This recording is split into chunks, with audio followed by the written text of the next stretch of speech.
피곤하신 분은 손만 드세요. 제가 출장 서비스 강의를 나가도록 하겠습니다. 자, 그럼 이제 7번 보시고 무효 취소 개념을 공부를 해봅시다. 여기는 그 시험 때까지는 꼭 무효 사유하고 취소 사유를 잘 구별해서 써야 됩니다. 그러니까 합격하고 난 다음에는 뭐 용어를 자유롭게 쓰셔도 되긴 하죠. 근데 배운 것대로 잘 하는 사람하고 그냥 자기 하고 싶은 대로 하는 사람은 좀 차이가 크긴 하더라고요. 그러니까 나가서 실무하실 때도 그 이런 부동산 사무실에 들르는 손님들도 의뢰인들도 그분들은 공인중개사 공부를 한 적이 있을까요, 없을까요? 거의 대부분 다 했어요, 다. 그래서 자기들도 강의를 좀 들었잖아요. 그래서 중개사가 용어를 제대로 쓰는지 안 쓰는지, 해제를 써야 되는지 해지를 써야 되는지 지적질을 많이 하죠. 그리고 실제로 공인중개사 이 시험이 대한민국 국민의 법률적인 소양을 많이 높여준 시험이기도 해요. 해마다 추정치인데 그냥 학원 다니는 사람, 인강생, 그 다음에 책 사가지고 공부하는 사람, 그냥 유튜브로 공부하는 사람 다 통틀어서 하면 한 30만 명 정도 공인중개사 공부를 하거든요. 엄청 많지 않아요? 얼마 전에 수능 있어요. 수능 시험은 누가 봐요? 고3 그리고 재수생 보잖아요. 그 수능 시험 보는 인원은 어느 정도 되죠? 그렇게 대충 해서 한 40만. 옛날에는 많았는데 많이 줄었죠. 뭐 공인중개사 공부하는 사람이 30만 명 정도면 진짜 많은 거잖아요. 그리고 해마다 그런 사람이 많다는 거죠. 그리고 우리 시험이 이제 지금 몇 회가 되죠? 36회잖아요. 그러니까 정말 엄청난 사람이 공부를 하고 있다는 뜻이에요. 그러니까 그 공인중개사 실무하실 때도 그냥 늘 배운 것대로 잘 하시고, 공인중개사의 책임은 무거워요, 가벼워요? 엄청 무거워요. 그러니까 받는 보수에 비해서는 너무 전문가 취급을 해요. 그래서 중개사고 일으킨 경우는 되게 많아요. 업무 정지도 많고, 그다음 돈 낼 일도 많고, 그리고 중개사고 터뜨려서 돈 물어줄 한 4천, 5천 물어주는 건 예사 일이에요. 되게 많아요, 그런 일이. 그러니까 실제로 받는 보수에 비해서는 이제 중개사의 책임이 엄청 무거우니까 특히 민법에서 배웠던 내용은 실무 가서 잘 쓰기 바래요. 그리고 꼭 배운 것대로 하시면 됩니다. 그러니까 지금 이제 좀 있으면 합격서 나오잖아요. 그러니까 합격서 실무할 때 꼭 가지고 계시기 바랍니다. 거기에 나와 있는 것대로 계약서 문구를 쓰시고 거기에 나와 있는 조문대로 계약서 쓰시면 돼요. 그러면 여러분에겐 탈이 없을 거예요. 그럼 거기도 이제 실무할 때 무효일 때 무효라고 정확하게 말하시고 취소일 때 취소라고 정확하게 말하셔야 됩니다. 7번 볼까요? 갑이 건물 가지고 있고 채권자 A가 경매 청구를 하려고 하니까 이 경매를 피하기 위해서, 강제집행을 피하기 위해서 자기 친구 을과 매매한 것처럼 짜고 친구 을 앞으로 건물에 관한 소유권 이전 등기를 넘겨둔 겁니다. 그럼 첫 번째, 이 매매 계약은 무효예요, 취소할 수 있어요? 통정의 표시니까 조문 생각나야 되죠. 108조 조문 통정무선이죠. 이 매매 계약은 무효. 일단 여기를 틀리면 안 됩니다. 매매 계약은 가장 매매 계약이니까 얘는 무효예요, 무효. 그러면 계약을 체결한 건 며칠이에요? 1월 1일 날 계약을 체결한 거죠. 근데 3월 1일에 갑이 을과의 계약을 무효라고 주장했어요. 그럼 3월 1일 날 계약의 무효를 주장하면 3월 1일부터 계약의 효력이 없어진다. 이건 이렇게 부르죠. 3월 1일부터 계약의 효력이 상실되면 장내효. 그리고 처음으로 거슬러 올라가서 처음부터 계약의 효력이 없어지면 소급효라고 부르죠. 그러면 계약을 체결한 건 1월 1일이고 무효 주장한 건 3월 1일입니다. 그러면 3월 1일부터 계약의 효력이 없어지는 거예요? 아니면 1월 1일부터 계약의 효력이 없어지는 거예요? 일반 사람들은 다 내가 계약을 체결했는데 계약에 앞서 문제가 있어요. 무효 사유가 있다, 취소 사유가 있다, 또는 이제 후발적 사유로 해지 사유가 있다라고 칩시다. 그러면 내가 누구랑 계약을 체결했는데 이 계약에 무슨 문제가 있어요. 이 계약 없는 것으로 하자 이렇게 말을 한 겁니다. 그러면 내가 말한 때부터 계약이 없는 것으로 보자는 거예요? 아니면 아예 처음부터 없는 것으로 보자는 거예요? 아예 처음부터. 그래서 뒤늦게 무효 주장하긴 했지만 처음으로 거슬러 올라가서 처음부터 계약 효력이 없어지게 되는 겁니다. 따라서 무효는 소급효다, 장내효다. 소급효. 근데 이제 날짜를 잘 보면 계약을 한 건 며칠이죠? 1월 1일. 무효 주장한 건 며칠이에요? 3월 1일. 근데 갑이 무효를 주장하면 처음으로 거슬러 올라가서 계약 효력이 없어지는 게 맞아요. 근데 갑이 아직 무효를 주장하기 전입니다. 무효를 주장하기 전이면 일단 이 매매 계약은 효력이 생길까요? 안 생길까요? 무효 주장하기 전이면 일단은 이 매매 계약은 효력이 생긴다 안 생긴다? 생긴다. 그러면 그걸로 가는 겁니다. 그러니까 무효는 여기를 잘 하셔야 돼요. 무효는 아예 처음부터 아무런 효력이 생기지 않는 겁니다. 무효 주장하기 전에도 매매 계약을 체결한 시점부터 아예 처음부터 아무런 효력이 생기지 않는 게 무효예요. 그래서 무효가 뭐예요? 이렇게 물어보면 가장 먼저 1번을 꼭 말하셔야 됩니다. 1번. 뭘 꼭 말해야 돼요? 처음부터. 다시 무효는 뜻이 뭐죠? 처음부터 아무런 효력이 생기지 않는 게 무효입니다. 다시 언제부터요? 처음부터 아무런 효력이 생기지 않는 게 무효. 그리고 갑이라는 사람은 이제 을 너와의 계약은 무효이다. 갑은 무효 주장할 수 있어요, 없어요? 있죠. 을도 갑 너와의 계약은 무효이다. 을도 무효 주장할 수 있어요, 없어요? 있죠.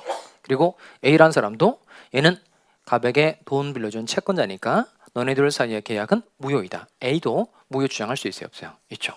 무효는 누가 주장할 수 있을까요? 읽어봅시다.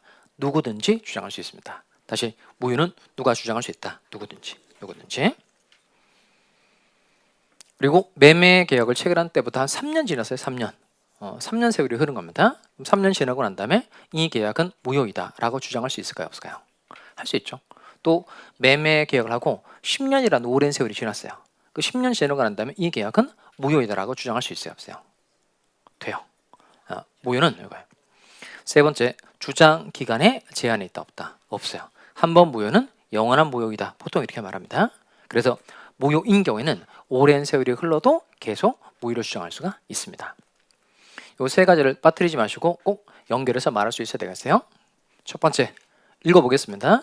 무효는 뜻이 뭐죠? 언제부터? 처음부터 아무런 효력이 생기지 않는 것. 그리고 무효는 누가 주장할 수 있어요? 누구든지 주장할 수 있고, 또 무효는 주장 기간에 제한이 있다 없다? 항상 무효라는 말이 나오면 세 가지가 머릿속에 잘 떠올라 줘야 됩니다. 이번엔 다른 걸 보도록 하겠어요.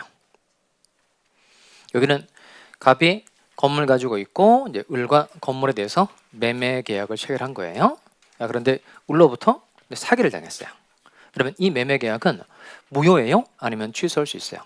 사기니까 사강 취선이죠. 그럼 이 계약은 뭐 할 수 있죠? 취소. 날짜 확인해 봅시다. 계약을 체결한 건 며칠이에요? 1월 1일. 그런데 3월 1일에 갑이라는 사람이 너와의 계약을 취소하겠다라고 주장을 한 겁니다. 그럼 또 똑같이 해봅시다. 3월 1일부터 계약 효력이 없어지면 소급효예요, 장래예요? 장래요. 다음 1월 1일로 거슬러 올라가서 처음부터 계약 효력이 없어지면 뭐가 되죠? 소급효가 되죠. 그러면 취소의 경우에는 취소한 때부터 계약 효력이 없어지는 거예요? 아니면 처음부터 계약 효력이 없어지는 거예요? 처음부터. 얘도 똑같아요. 뒤늦게 취소 주장했지만 처음으로 거슬러 올라가서 계약 효력이 없어지는 겁니다. 조금 전에 무효는 소급효다, 장래효다. 무효, 소급효, 취소도 소급효다, 장래효다. 소급효. 이 점은 똑같아요. 무효 주장했을 때도 취소 주장했을 때도 당연히 처음으로 거슬러 올라가서 처음부터 계약 효력이 없어지게 되는 겁니다. 자, 근데 문제는 갑이 취소하면 처음부터 계약 효력이 없어지는 거예요. 근데 갑이 아직 취소를 주장하기 전이면 일단 이 매매 계약은 효력이 생길까요? 안 생길까요? 생긴다, 안 생긴다? 생긴다. 이게 취소의 가장 중요한 특징입니다. 조금 전에 무효는 매매 계약을 체결한 시점부터 처음부터 아예 아무런 효력이 없었죠. 이게 무효. 근데 취소의 경우에는 취소하기 전까지 일단 매매 계약의 효력이 생긴다, 안 생긴다? 생긴다는 겁니다. 매매 계약의 효력이 생기다가 취소하게 되면 이제 과거로 거슬러 올라가서 효력이 없어지게 되는 거예요. 그러니까 취소는 꼭 1번 이 단어 꼭 말하셔야 됩니다. 일응유효라는 말을 꼭 써야 됩니다. 일응유. 아까 무효는 뜻이 뭐였었죠? 처음부터 아무런 효력이 없는 거. 이거 무효. 취소는 일응유효한 법률 행위를 소급적으로 소멸시키는 것. 이게 취소예요. 일응이란 말은 뭐가요? 일응. 일단은 유효하다가 일응. 그러니까 한편으로 보게 이 말이거든요. 그러니까 일단은 유효하다가 취소하게 되면 처음으로 거슬러 올라가서 계약 효력이 없어지는 게 이게 취소예요. 그러면 무효는 언제 효력이 없는 거라 그러죠? 처음부터. 그러니까 계약을 체결한 시점부터 법률행위 성립 당시부터 아예 처음부터 아무런 효력이 생기지 않는 건 무효라고 하고, 그다음 일단 효력이 생겼다가 취소해서 처음으로 고소를 올라가서 계약의 효력이 없어지게 되는 건 얘는 뭐라고 부른다? 취소. 그리고 아까 무효는 누가 주장할 수 있다 그랬죠? 무효? 누구든지. 근데 취소는 아무나 주장할 수 있는 게 아니고 취소권자만 주장할 수 있죠. 이것도 중요합니다. 취소는 누구만 주장할 수 있다고요? 취소권자만. 그러면 무효 주장자가 누구인지는 법 규정을 만들 필요가 있을까요? 없을까요? 그러니까 무효 주장할 수 있는 사람이 누구인지 법 규정 만들 필요 있어요? 없어요? 없죠. 무효는 그냥 누구든지 다 주장할 수 있으니까. 근데 취소는 누구만 주장할 수 있죠? 취소권자만 주장할 수 있으니까 누가 취소할 수 있는 사람인지 규정을 만들 필요가 있어요? 없어요? 있어요. 그래서 맞는 조문이 140조인데요. 일단 씁시다. 취소권자 제, 차, 사, 강, 대, 승이라고 써볼까요? 제, 차, 사, 강, 대, 승 이렇게만 쓰세요.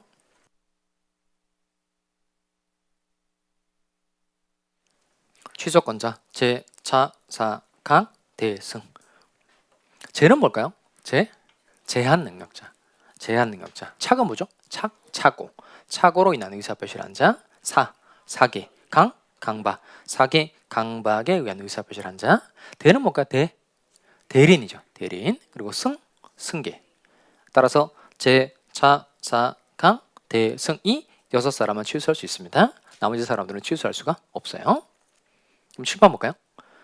먼저 갑이라는 사람은 사기당했으니까 사기당한 갑은 계약을 취소할 수 있어요? 없어요? 있죠. 그 다음 사기친 을은 취소할 수 있나요? 없나요? 그건 안 되죠. 만약에 무효 사유라면 누구든지 무효 주장할 수 있지만 취소는 오로지 누구만 주장할 수 있다? 취소권자만 주장할 수 있다는 겁니다. 세 번째 내용 해볼까요? 이번엔 갑이 사기당한 사실을 알았어요.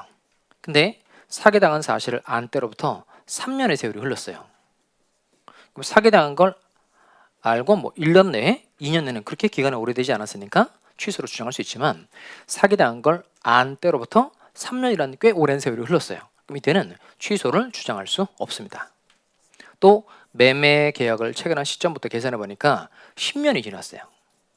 이때는 또 취소를 주장할 수 있다 없다? 없어요. 그러니까 조금 전에 무효를 주장할 수 있는 기간에 제한이 있다 없다? 없다 그랬죠. 근데 취소는 주장 기간에 제한이 있다 없다? 있어요. 여기다가 숫자를 좀 써놓읍시다. 3년하고 10년을 쓰면 되겠네요. 자, 이렇게만 써놔요. 3년은 추인할 수 있는 날로부터 3년, 10년은 법률 행위를 한 날로부터 10년입니다. 그냥 이렇게 3년, 10년 내에 행사해야 된다. 이렇게 숫자만 일단 써놓기 바랍니다. 자, 그러면 여러분 기억해야 될 건 뭐냐면 취소가 나오면 늘 이 세 가지가 생각이 나야 됩니다. 가장 중요한 건 1번인데요. 읽어보겠습니다. 일응 유효한 법률 행위를 읽어보겠어요. 시작. 그리고 취소는 누구만 주장할 수 있죠? 취소권자만 주장할 수 있고 취소는 주장 기간에 제한이 있다 없다? 있다. 자, 그러면 제가 대표적인 가장매매 사례하고 사기당한 사례 가지고 무효의 개념, 취소의 개념을 잡아드렸는데 다른 각도로 한번 해보도록 합시다. 무효의 경우에 법률행위를 할 때 이 법률행위 자체에 계약 자체에 하자가 있는 거예요? 없는 거예요? 무효의 경우에는 계약을 체결할 당시에 계약 자체에 하자가 있다 없다? 있다. 또 취소의 경우에도 계약을 체결할 당시에 이 계약 자체에 하자가 있어요? 없어요? 있죠. 그러니까 둘 다 하자는 있어요. 둘 다 하자 있어요. 근데 무효 쪽에 하자가 큰 경우일까요? 아니면 취소 쪽에 하자가 큰 경우일까요? 여기를 여러분 좀 잘 이해하면 무효의 개념, 취소의 개념을 잡기가 쉬워요. 무효도 법률행위 할 때 하자가 있고 취소도 법률행위 할 때 하자가 있어요. 그러면 무효 쪽이 하자가 큰 거예요? 취소 쪽이 하자가 큰 거예요? 무효가 하자가 크다? 취소가 하자가 크다? 표정이 좀 밝아지지 않나요? 그러면 제가 두 가지를 할 테니까 보세요. 갑이 을과 계약을 체결할 때 얘가 참이슬 60병을 먹고 계약을 체결했어요. 이거 술에 완전 떡이 된 거죠. 무슨 능력이 없는 경우죠? 이게 명정이잖아요. 명정인데 무슨 능력이 없는 경우죠? 의인사 능력이 없는 경우라 이 법률행위 효력은 뭐가 되죠? 무효. 그 다음에 갑이 계약을 체결할 때 이 계약에 착오를 일으킨 겁니다. 그럼 착오에 관한 조문이 몇 조죠? 100. 걔가 이렇게 머릿속에 안 들어올까요? 109, 107, 108, 109, 110. 비진이 표시 107, 통정의 표시 108, 차고 109, 사기 강목 110조. 그럼 차고니까 109조죠. 내중차 중무선이죠. 결국 차고를 이유로 뭐 할 수 있죠? 취소. 그럼 잘 봅시다. 여기는 계약을 체결할 때 술에 떡이 됐으니까 하자 있죠. 계약에 하자 있고, 여기는 차고 이렇게 했죠. 차고 이렇게 했으니까 똑같이 계약 체결할 때 하자 있다 없다 있죠. 근데 이 두 가지 중에서 무효 쪽이 하자가 큰 거예요? 취소 쪽이 하자가 큰 거예요? 어느 쪽에 하자가 훨씬 크다? 무효 쪽에 하자 훨씬 크죠. 이거 완전 술에 떡이 된 거니까 완전 제정신이 아니죠. 여기는 그냥 살짝 착각을 일으키는데 불과한 거죠. 그러니까 둘 다 하자가 있는 건 맞는데 무효 쪽에 하자가 훨씬 크다는 겁니다. 그래서 무효는 워낙, 이 말을 잘 들으세요. 무효는 워낙 하자가 크고 중대해서 아예 처음부터 효력을 발생시켜 줄 수가 없는 거예요. 하자가 워낙 크니까 아예 처음부터 효력이 생기지 않는 겁니다. 근데 취소도 하자가 있는 건 맞는데 무효에 비해서는 비교적 경미하다는 거예요. 비교적 경미하니까 일단 계약 효력은 생기게 해준다는 겁니다. 그리고 취소권 선택에 맡기는 겁니다. 그러니까 취소하면 처음으로 거슬러 올라서 계약 효력이 없어지는 거고 취소하지 않으면 그냥 유효하게 봐주는 겁니다. 그러니까 둘 다 하자가 있는 건 맞는데 무효 쪽이 하자가 크다, 취소 쪽이 하자가 크다. 무효 쪽이 하자가 크다는 겁니다. 그래서 두 가지를 혼용하면 안 돼요. 먼저 계약을 할 때 하자가 존재하는 경우에 하자가 워낙 크면 무효 쪽으로 하는 겁니다. 무효하면 세 가지 생각이 된다 그랬죠. 세 가지. 아까 무효는 뜻이 뭐라 그랬죠? 무효는 뜻이 이거 말할 정도까지 가야 됩니다. 읽어보겠어요? 무효는 처음부터 아무런 효력이 생기지 않는 것. 그리고 무효는 누가 주장할 수 있어요? 누구든지 주장할 수 있고 무효는 주장 기간의 제한이 있다 없다? 없다. 자, 다시 한번. 그러면 워낙 하자가 크니까 처음부터 효력이 생기지 않는 거예요. 워낙 하자가 크니까 아무나 다 주장할 수 있는 거예요. 워낙 하자가 크니까 오랜 세월이 흘러도 계속 무효 주장할 수 있도록 해준 겁니다. 제목 이해되죠? 자, 그다음 무효는 이제 중요한 게 사유가 중요합니다. 요거 옆에다가 암기 써놓을까요? 암기. 요 다음 주까지 꼭 잘 외워오기 바랍니다. 자, 여기는 이해하는 게 아니에요. 이해하는 게 아니고 잘 외워야 되는 겁니다. 그리고 무효 사유는 총 9가지가 있네요. 자, 하나씩 해보도록 합시다. 첫 번째, 권리 능력 없을 때. 그 예로 제가 설명해 준 게 있죠. 이거 뭐죠? 사자, 죽은 사람. 그럼 죽은 사람은 무슨 능력이 없는 거예요? 권리 능력이 없고 죽은 사람을 산 사람인 것처럼 해서 매매 계약을 한 겁니다. 이 매매 계약은 무효라고 그래요. 두 번째, 인사 능력 없을 때. 그 얘가 뭐죠? 명정. 소리 떡이 된 거. 아까 봤던 참이슬 60병. 명정 상태에서 계약을 체결한 겁니다. 그럼 이 계약은 무효. 그 다음 확가적사 순서대로 가시면 된다. 확가적사. 법률행위의 목적은 확정할 수 있어야 되고 이행하는 게 가능해야 되고 적법해야 되고 사회적 타당성이 있어야 되죠. 그럼 첫 번째, 법률행위의 목적을 확정할 수 있어야 되는데 확정할 수 없다면 법률행위 효력은 뭐가 되죠? 무효. 두 번째, 원시적 불능이죠. 매매 계약을 체결하기 전에 건물이 불타서 없다. 화재로 소실해 버려 없다. 이게 원시적 불능이고 이때 법률행위 효력은 뭐가 되죠? 무효.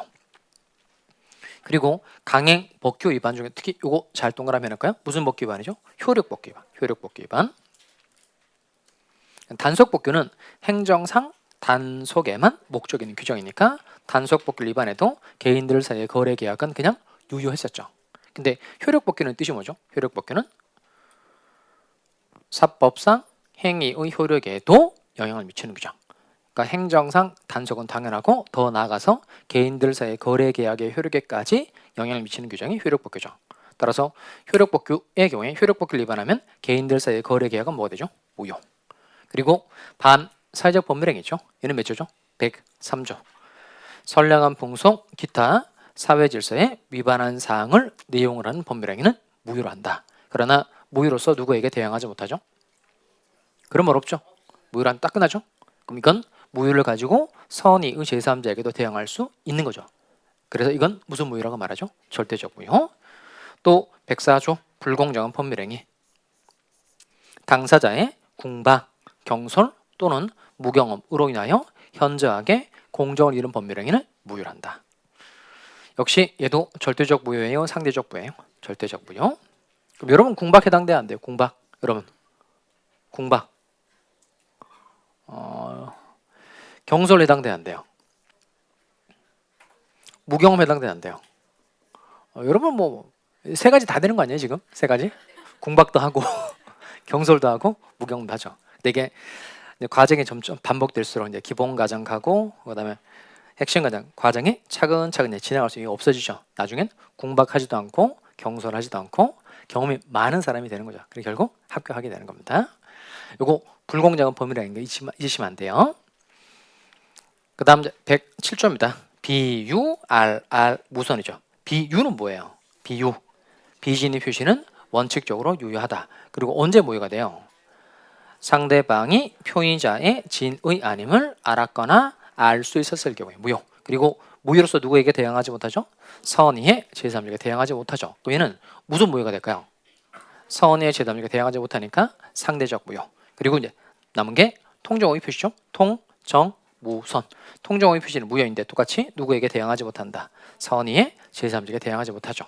그럼 총 개수를 세볼까요? 무효 사유가 손으로 꼽으면서 한번 해봐요. 손으로 꼽으면서. 권리 능력 없을 때, 의인사 능력 없을 때, 확정할 수 없을 때, 원시적 불능, 강행법규 위반, 반사회적 법률행위, 불공정한 법률행위, 비유, 무선, 통, 정, 무선행위 총 몇 가지예요? 9가지. 꼭 다음 시간까지 외워오기 바랍니다. 우리 시험은 잘 이해하면 합격할 수 있는 거예요? 잘 외워야 합격할 수 있는 거예요? 이해하면 합격할 수 있다? 외워야 합격할 수 있다? 외우는 거예요. 다 외우는 거예요. 저는 올해 시험장 갔다 오기 진짜 잘했다는 생각이 들더라고요. 올해 한 일 중에 제일 잘한 건 시험장 갔다 온 거 제일 잘했다고 생각합니다. 가보니까 그냥 선생님들은 자기 과목 열심히 가르치잖아요. 그리고 그게 사실 다라고도 할 수 있는데 시험장 가보니까 그거 외적으로 느껴지는 게 엄청 많더라고요. 일단 사람들이 가서 문제를 손도 못 대고 나오는구나. 엄청 많이 느꼈죠. 손도 못 대고 나오는구나. 그리고 절반은 시간 안에 문제를 못 푸는구나. 그리고 각 교시가 끝날 때마다 사람들은 엄청 가는구나. 저희 고선생이 한 30명 들어가 있었거든요. 7시 끝나고 3명 남고 다 갔다 그랬죠. 에이 조졌어. 10원짜리 20원짜리 많이 나오더라고요. 어떤 분은 500원짜리도 하고 다 갔어요. 그리고 어떤 고사장은 또 비어있는데도 되게 많아요. 저희는 그 동차 합격생이 들어가는 고사장이어서 사람이 되게 많았는데 어떤 고사장은 또 그 비어있는데도 되게 많아요. 한 반만 오고 반은 안 오고. 거기는 이제 이미 그 접수 내고 안 오는 사람도 많아요. 왜 안 올까요? 돈 내고 접수했으면 와야 되잖아요. 그 왜 안 올까요? 본인이 떨어질 줄 아는 거죠. 그럼 그런 사람 감안하면 공부를 시작하긴 했는데 중간에 그만두는 사람이 많고 또 시험장에 갔다고 하더라도 소수의 사람은 합격하고 나오는 거죠. 그러니까 제가 느꼈던 건 뭐냐면 그냥 이해한다고 풀 수 있는 문제는 거의 없다. 한 지문을 2번 이상 읽을 시간이 있어요? 없어요?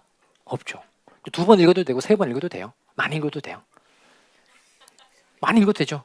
근데 대신 단점이 있죠. 그럼 시험이 이미 끝나버리죠.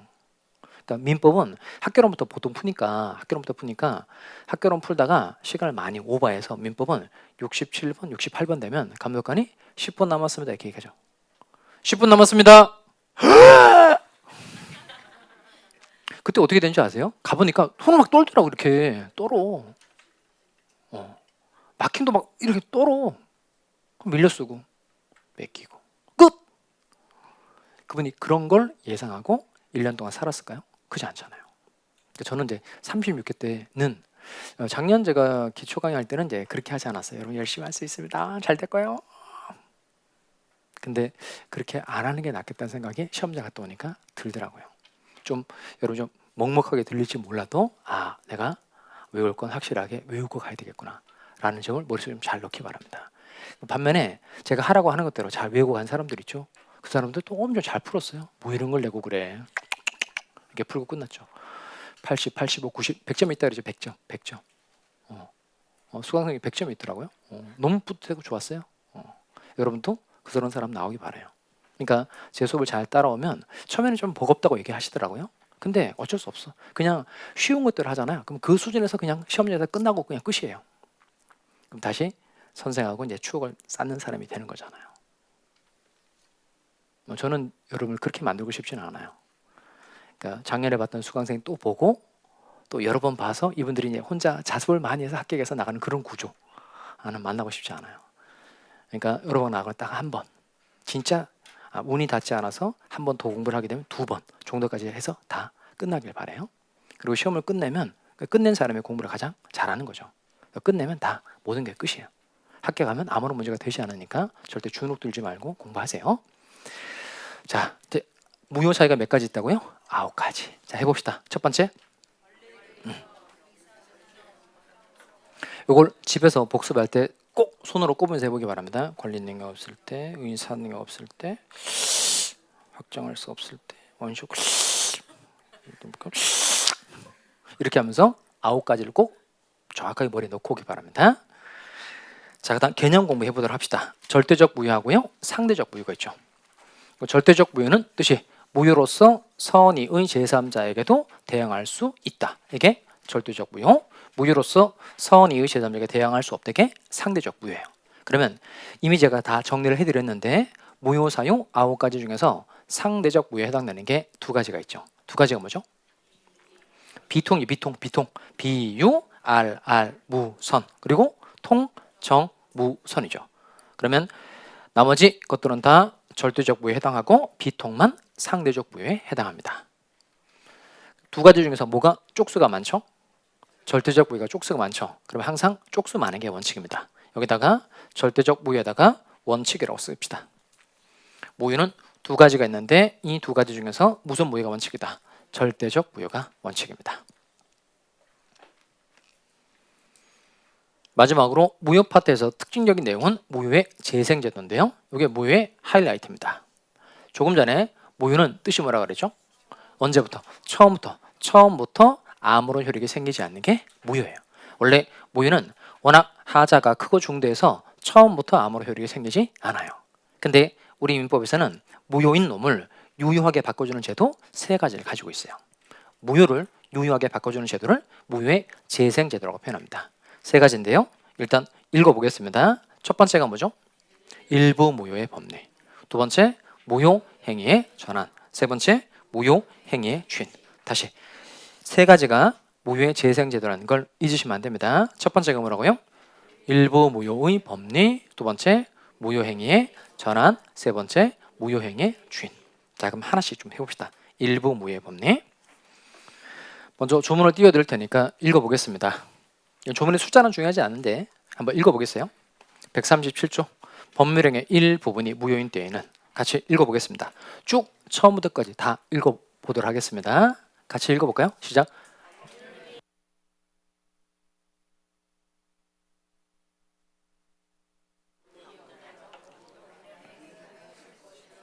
나머지 부분은 무효가 되지 아니한다. 그럼 이 문장에서 가장 중요한 단어가 있는데 그 단어가 뭘까요? 제일 중요한 단어 하나만 딱 하나 골라봐라. 뭘 골라야 될까요? 일부 아니고 전부 아니고 뭐가 제일 중요한 단어? 이것처럼 확 느껴져요. 없더라도 아니고 그쵸. 얘가 하였을이라는 단어가 가장 중요합니다. 표정은 별로 밝아지지 않나요? 뭐 저런 게 중요하단 말이야. 제일 중요한 단어가 하였을입니다. 하였을. 자, 그러면 해보도록 하겠습니다. 왜 얘가 중요한지 봅니다. 앞에 읽어보니까 법률행위 일부분이 무효인데 그러니까 전부가 무효인 게 아니고 일부분이 무효라는 거예요. 그러면 표현 이렇게 할 수 있죠. 당사자가 법률을 요만큼 했어요. 근데 여기는 유효하고 여기는 무효예요. 이렇게 법률행위 중 일부분이 무효인 겁니다. 가장 대표적으로 설명을 좀 잘 듣고 대답을 하시기 바랍니다. 갑이 이제 회사 사장이에요. 근데 이 사람이 공장을 짓기 위해서 토지를 샀어요. 그러니까 공장을 지으려고 봤더니 토지 100평이 필요하게 된 겁니다. 그래서 100평짜리 땅인 줄 알고 평당 100만 원씩 계약을 체결했어요. 그런데 실제 측량을 해봤더니 80평밖에 안 되는 거예요. 몇 평이 없는 거죠? 20평이 없는 거죠. 다시 공장을 짓기 위해서 필요한 토지가 몇 평이었어요? 100평. 그래서 그 토지가 100평짜리 땅인 줄 알고 평당 100만 원씩 계약을 했어요. 근데 실제 측량을 해봤더니 80평밖에 안 되는 겁니다. 그러면 80평은 있으니까 이 부분은 계약이 유효죠. 20평 없으니까 이 부분은 계약이 무효예요. 이렇게 법률행위 중 일부가 무효인 경우가 생길 수 있어요, 없어요? 있죠. 그러면 법률행위 중 일부가 무효이면 전부 무효가 원칙일까요? 일부 유효가 원칙일까요? 그럼 이 사장이 공장을 짓기 위해서 필요한 땅이 몇 평이죠? 100평. 근데 80평밖에 안 되는 거예요. 그럼 이 사람은 80평만이라도 일단 사는 거예요? 다 안 사는 거예요? 80평만이라도 일단 산다? 다 안 산다? 다 안 사는 게 맞죠. 왜냐하면 공장을 짓기 위해서 몇 평이 필요했던 거예요? 100평이 필요했죠. 80평밖에 안 되는 겁니다. 그러면 80평만이라도 일단 사는 게 보통 사람의 생각인가요? 다 안 사고 다른 100평짜리 땅을 찾는 게 좋은 거예요. 다 안 사고 다른 100평짜리 땅을 찾는 게 훨씬 좋은 거죠. 이렇게 법률행위 중 일부가 무효이면 다 썩은 것으로 본다는 겁니다. 즉 뭐가 원칙이다? 전부 무효가 원칙. 여기다가 이렇게 써놓을까요? 원칙. 원칙까지도 아는 원칙인데 기억나야 됩니다. 원칙을 틀리면 안 돼요.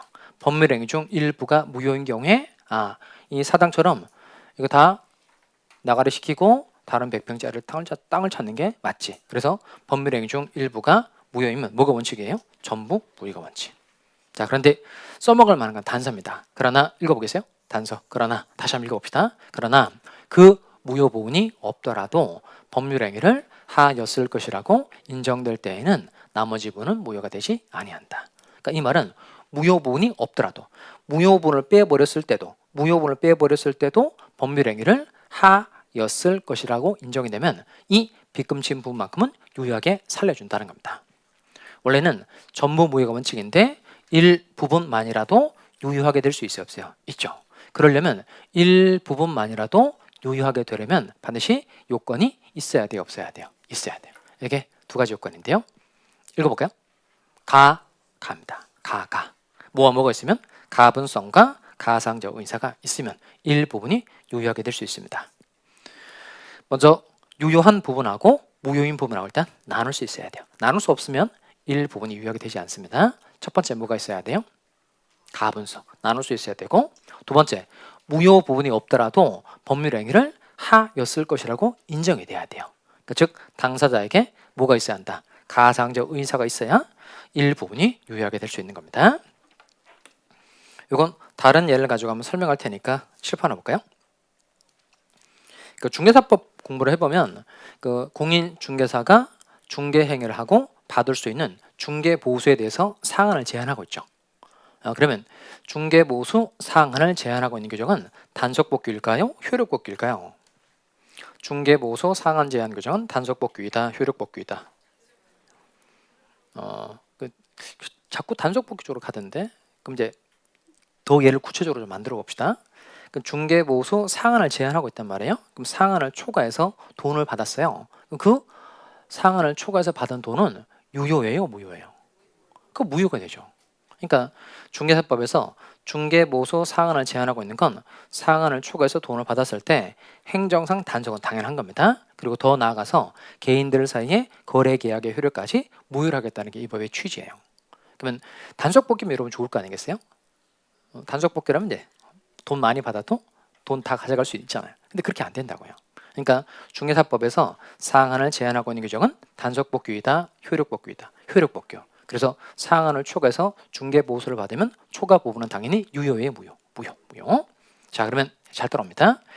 중개사법에서 정하고 있는 상한대로 받을 수 있는 최고 한도가 60만 원. 근데 이 사람이 80만 원을 받았어요. 원래 상한은 60만 원인데 이를 초과하는 80만 원을 받았다는 겁니다. 그러면 60만 원만큼은 계약이 당연히 뭐죠? 유효죠. 60만 원만큼은 계약이 유효하고 이를 초과하는 20만 원 부분은 계약이 무효예요. 이렇게 법률행위 중 일부가 무효이면 뭐가 원칙이죠? 전부 무효가 원칙이죠. 근데 일부분이 유효하게 될 수 있어요, 없어요? 있죠. 다시 한번 읽어봅시다. 단서. 그러나 읽어봅시다. 시작. 그러나 무효 부분이 없더라도 법률행위를 하였을 것이라고 인정될 때에는 나머지 부분은 무효가 되지 아니한다. 그럼 잘 봅시다. 여기는 60만 원만큼은 계약이 유효, 이를 초과하는 20만 원만큼은 계약이 무효예요. 그럼 이때 요 20만 원 부분을 빼버렸을 때에 당사자가 60만 원만큼은 서로 주고받았을 것이라고 추측이 돼야 한대요. 되죠? 여기는 60만 원만큼은 유효, 20만 원만큼 무효니까 일단 나눌 수 있어요, 없어요? 있죠. 가분성이 있고 또 무효 부분이 없더라도 법률행위를 하였을 것이라고 인정이 된다, 안 된다? 되죠. 그래서 60만 원만큼은 계약이 유효하게 될 수 있다는 겁니다.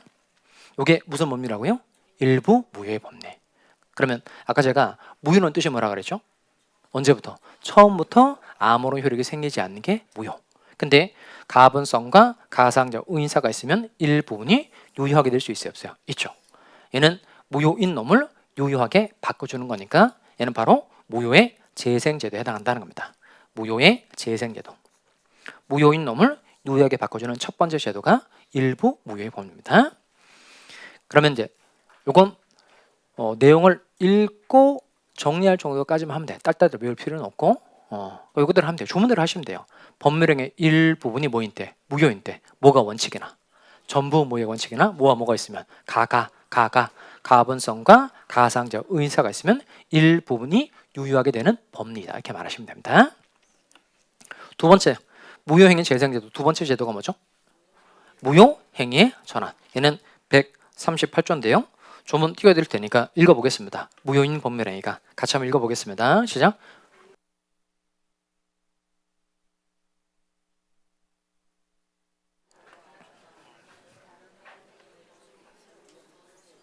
의역하였으리라고 인정될 때에는 다른 법률행위로서 효력을 가진다. 저는 옛날에 공부할 때도 다른 조문들도 잘 와닿지 않았지만 얘는 처음에 읽고 받았던 충격이 있어요. 이게 분명 우리나라 말인데 이거 뭔 말이야 이게. 무효인 법률행위가 효력이 없는 거지. 다른 법률행위 요건 구별. 여기서 저는 막혔어요. 무효면 효력이 없어야 되는데 어떻게 다른 법률행위 요건을 구별할 수 있지? 이런 생각이 든 거예요. 그 뒤에 또 당사자가 무효를 알았더라면 다른 법률행위를 하는 것을 의역하였으리라고 인정했대. 여기는 좀 열받더라고요. 무효를 알았으면 똑바로 하지. 또 잘못해가지고 이렇게 또 나를 이해 또 못하게 또 이렇게 만들고 그래. 뭐 그런 생각이 들었어요. 그래서 조문이 하도 이해가 되지 않으니까 그림을 제가 그려본 거예요. 그때 제가 처음 공부할 때 그렸던 그림이 이겁니다. 어떤 A라는 행위가 있다고 치자. 근데 이게 무효. 무효는 뜻이 뭐죠? 무효. 처음부터 아무런 효력이 생기지 않는 거.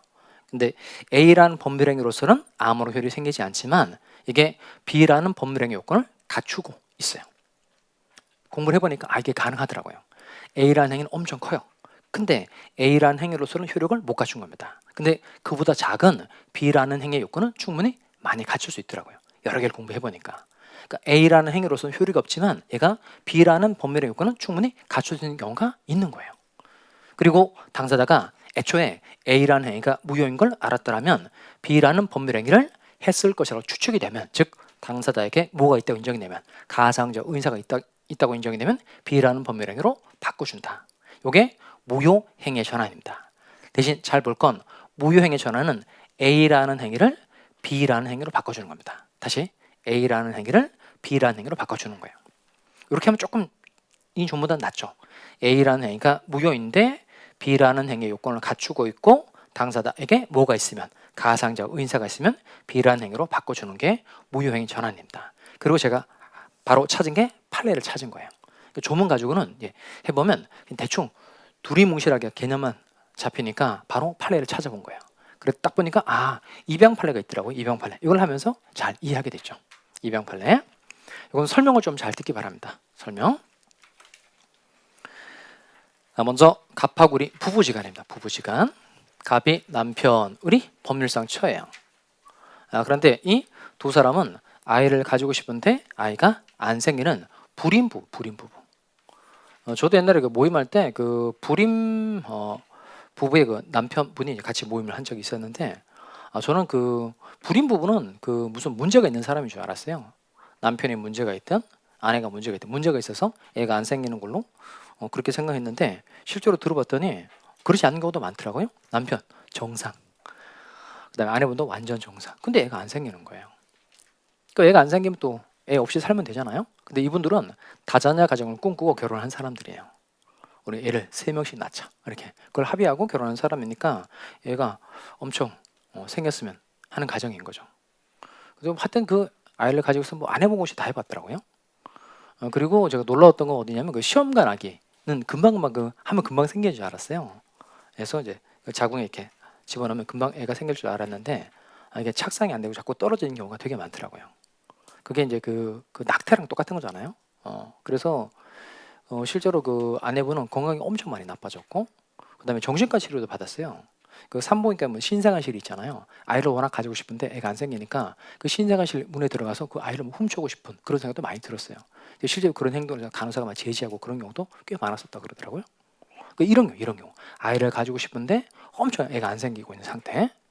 여긴 또 반대인데 그 병이라는 여자는 미혼모예요. 근데 애를 낳는데 키울 능력이 안 되는 거예요. 이건 어떤 프로그램을 보면 될까요? 고딩 엄빠를 보면 되죠. 고딩 엄빠. 고등학생인데 애 낳고 뭐 이런 경우죠. 그러니까 얘는 애를 낳는데 키울 능력이 안 되는 거예요. 그래서 병이란 사람이 여자가 자기가 난 갓난아기 정을 갑의 집 앞에 이렇게 두고 간 거예요. 이렇게 두고 왔어요. 그 연속곡에도 가끔 이런 거 나오죠. 그 이제 애를 어디다가 담아서 집 앞에 두는 거죠? 바구니 이렇게 담아서. 그리고 이제 초인종을 누르고 난 다음에 그 병이라는 여자가 빨리 그 자리를 떠나요. 멀리서 지켜봐요. 멀리서 지켜보죠. 어디서 지켜보죠? 전봇대 뒤에서. 그리고 이제 애가 이제 집으로 이렇게 들어가자는 거 보고 이제 막 울면서 이렇게 가잖아요. 그다음 이제 요 얘기를 잘 듣습니다. 요 갑하골은 애가 없던 채 잘 됐다라는 생각에 애를 키우려고 했어요. 그러면 원래 남의 애를 데려다 키우려면 무슨 신고를 하고 키워야 돼요? 입양신고를 해야죠. 입양신고. 그럼 출생신고할 때 입양 이렇게 체크를 하면 되잖아요. 근데 입양이라는 것 자체가 남의 애라는 걸 인정을 하는 거니까 이 사람들은 얘를 친자식처럼 키우고 싶었던 거예요. 그래서 남의 애임에도 불구하고 자계자로 출생신고를 한 겁니다. 사실관계를 알아들으셨죠?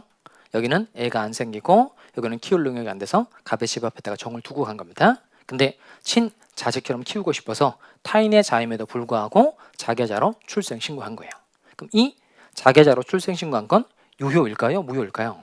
얘는 당연히 무효죠. 사실관계에 부합하지 않죠. 그러면 무효는 아까 뜻이 뭐라 그랬죠? 무효는 처음부터 아무런 효력이 생기지 않는 것. 그러면 부모와 자 사이의 관계가 처음부터 생기지 않는 거예요. 그러면 이 사람들은 법적으로 부모이다 아니다? 아니죠. 그러니까 부모가 아니니까 얘에 대해서 친권 같은 거 행사할 수 있어요? 없어요? 없죠. 또 정은 법적으로 자식이다 아니다? 아니죠. 자식이 아니니까 갑하고 우리 죽어도 상속 같은 거 받을 수 있어요? 없어요? 없죠. 그러니까 여기는 무효로 끝내버리면 가장 많은 피해를 보게 되는 사람은 누구예요? 자. 정이 가장 많은 피해를 보게 되니까 자의 복리를 위해서는 다른 유효한 것으로 바꿔줄 필요가 있어요? 없어요? 있죠. 또 갑하고 을은 어쨌든 얘를 키워보겠다는 의사가 있다 없다? 있죠. 그러면 법률행위를 해석할 때 될 수 있는 한 당사자의 의사가 달성될 수 있도록 해주는 게 좋은 거예요? 없도록 해주는 게 좋은 거예요? 있도록 해주는 게 좋은 거죠. 그럼 만약에 이 사람들이 애초에 출생신고를 할 때 남의 애를 자계자로 출생신고하는 게 만약에 무효인 걸 미리 알았더라면 무슨 신고를 하고 얘를 키웠을 거라고 추측이 되죠. 애초에 이렇게 하는 게 무효인 걸 알았더라면 처음부터 무슨 신고를 하고 키웠을 것 같아요. 입양신고를 하고 키웠을 거라고 인정이 되죠. 이때는 입양신고로 바꿔줄 수 있다는 겁니다. 이게 바로 무효 행위의 전환입니다. 즉 자계자로 출생신고한 게 무효인데 이게 입양의 요건을 구비하고 있고 당사자에게 뭐가 있으면 가상적 의인사가 있으면 입양신고로 바꿔줄 수 있다. 이게 바로 무효 행위의 전환입니다. 다시 한번 볼까요? A라는 법률행위가 무효예요. 근데 B라는 법률행위 요건을 구비하고 있고 당사자에게 뭐가 있으면 가상적 의인사가 있으면 B라는 법률행위로 바꿔줄 수 있다. 이게 무효 행위의 전환이라는 겁니다. 조문을 제가 읽어드릴 테니까 잘 보고 따라오세요. 자, 조문 봅시다. 교환에 있는 조문. 자, 첫 번째 무효인 법률행위가 이렇게 돼 있죠. 입양 판례 가지고 제가 대입시켜서 설명을 해드릴 테니까 다시 한번 봅니다. 무효인 법률행위가 즉 자계자로 출생신고한 게 무효예요. 그런데 다른 법률행위의 요건을 구비하고 즉 입양의 요건을 구비하고 당사자가 그 무효를 알았더라면 자계자로 출생신고하는 것이 무효인 걸 알았더라면 다른 법률행위를 하는 것을 의혹하였으리라고 인정될 때는 입양신고를 했을 것이라고 인정될 때는 다른 법률행위로서 효력을 가진다. 입양신고로 바꿔줄 수 있다. 이게 무효행위의 전환이라는 겁니다. 그러면 이제 무효의 재생제 두 가지 배웠네요. 첫 번째가 뭐죠? 일부 무효의 법률. 두 번째 무효행위의 전환. 자, 그러면 조금 졸어보실까요? 조금 전에 법률행위 중 일부가 무효이면 전부 무효의 원칙인데 가분성과 이게 있으면 일부 유효하게 될 수 있다 그랬죠. 무슨 의사? 가상적 의사. 그다음 무효행위 전환의 경우에도 A라는 행위로서는 무효이지만 B라는 행위 요건을 구비하고 있고 이게 있으면 B라는 법명을 바꿔줄 수 있죠. 무슨 의사? 가상적 의사. 즉 일부 무효의 법리, 무효행위 전환의 경우에 각각 유효하게 되려면 당사자의 의사가 무슨 의사이면 되는 거예요. 가상적 의사이면 되는 겁니다. 또 질문 드려보도록 하겠습니다. 무효행위의 전환에 관한 규정은 법률행위로서 성립하지 않은 경우에도 유추 적용될 수 있다. OX예요. 못 들었어요? 다시 무효행위의 전환에 관한 규정은 법률행위로서 성립하지 않은 경우에도 유추 적용될 수 있다. OX예요? 이걸 맞춰야 여러분이 실력이 좀 좋아졌다는 걸 제가 느끼게 되죠. 3세판 한 번 더 가겠습니다. 무효행위의 전환에 관한 규정은 법률행위로서 성립하지 않은 경우에도 유추 적용될 수 있다. OX예요? X죠. 합격. 좋았어요. 왜냐하면 유추 적용이라는 건 성질이 좀 비슷할 때 적용하는 게 유추 적용이죠. 성질이 비슷할 때. 근데 무효와 불성립은 같아요, 달라요? 다르죠. 이거 연습 엄청 많이 했던 거죠. 그러면 불성립은 애초부터 무슨 요건도 못 갖춘 경우죠. 성립 요건도 못 갖춘 경우고, 무효는 무슨 요건을 갖췄으나 성립 요건을 갖추었으나 효력 요건을 못 갖춘 게 무효죠. 그러면 무효는 적어도 무슨 요건을 갖춰야 돼요. 성립 요건을 갖췄을 때 나오는 내용이니까 법률행위로 성립하지 않은 불성립은 성립 요건조차 못 갖춘 경우니까 무효행위의 전환에 관한 규정을 불성립에 적용하면 돼요, 안 돼요? 안 되죠. 제 말 이해돼요? 근데 이걸 우리가 한 번 한 적이 있어요, 없어요? 있죠. 언제 했죠? 언제 했어요? 첫날 만났나? 1주차 때죠. 1주차 때. 그 이론 확인 문제 할 때 했죠. 몇 번 문제죠? 2번 문제죠. 2번 문제. 몇 번 지문해요? 5번 지문했죠. 제가 이제 하려고 하는 얘기 이건데, 그 공부는 예습이 별로 필요 없어요. 민법 공부는 예습이 필요 없어요. 왜냐하면 잘 알지도 못하는 놈을 책을 읽어봐야 결국 뭔 말인지 몰라요. 그러니까 민법은 오로지 복습만 하면 돼요. 그러니까 까먹지 않도록 자꾸 반복하는 게 되게 중요해요.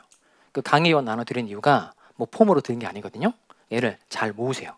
잘 모으고 공부할 때는 항상 1주차 때 요만큼 공부했죠. 2주차 요만큼 공부하고 3주 이렇게 하잖아요. 요거 공부하고 끝내고 그러면 앞에 거 다 까먹어요.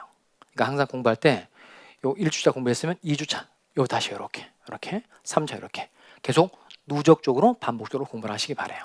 그래서 항상 얘를 묶으세요. 묶고 늘 처음부터 차곡차곡 이렇게 읽는 겁니다. 그렇게 해야 배웠던 내용을 안 까먹고 자기 걸로 자꾸 만들 수 있게 돼요. 그러니까 복습할 때 그렇게 해보시길 권합니다. 여기까지 하고 쉬었다가 무효행위 추인제도 보도록 하겠습니다.